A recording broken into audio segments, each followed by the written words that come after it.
Good evening. Let's give this lecture notes a try. I'm going to record notes on how I would address each of the homework assignments in Chapter 5, and you will be doing it in Wiley Plus. This is not going to substitute you reading a chapter, working on a few exercises, and then doing the homework assignments. But this should be a guide for you if you have any issues with an assignment and if the similar videos that Wiley Plus offers is not helping you. I will also be asking you for your feedback subsequently. So let's get started with the first one, which is exercise 5-8. Let me pull up our textbook and see what the exercise gives us. In exercise 5-8, we've been told that all that blooms provides environmentally friendly lawn services for homeowners. Its operating costs are as follows. Depreciation is $1,400 per month. Advertising is $200 per month. Insurance is $2,000 per month. These are monthly costs regardless of how many lawns I service. They're fixed costs. They're not going to vary with the number of lawns I service. The next three costs given to me are weed and feed materials, direct labor and fuel, and each of these are per lawn. So the more lawns I service, the more of this cost I'm going to incur. It's going to vary with the volume of service.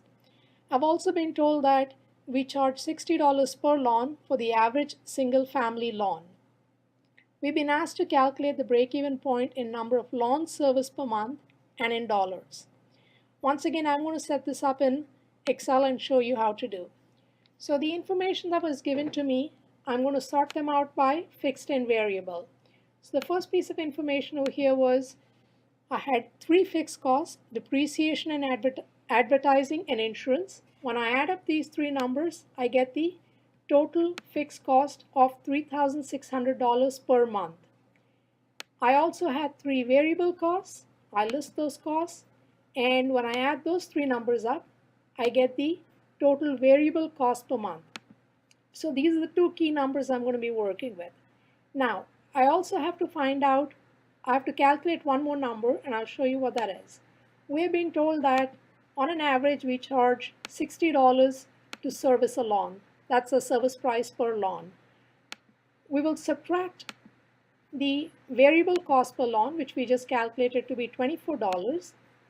And the result that we get here, $36, 60 minus 24, is called the contribution margin per lawn. This is what is going to contribute towards that break even, and I'll explain that in a couple minutes over here. So what were the two things we've been asked to calculate? We were asked to calculate the break-even point in units and break-even point in dollars. In both cases, our first objective is to cover the fixed cost. So in the numerator, I have the fixed cost written. We know what the fixed cost is, $3,600 per month. In the denominator, I'm going to write down my contribution margin per unit for break-even point in units. So we have $3,600 divided by $36, and that gives me the answer of 100 lawns. This means I have to service 100 lawns in order to cover the cost. At this point, I break even.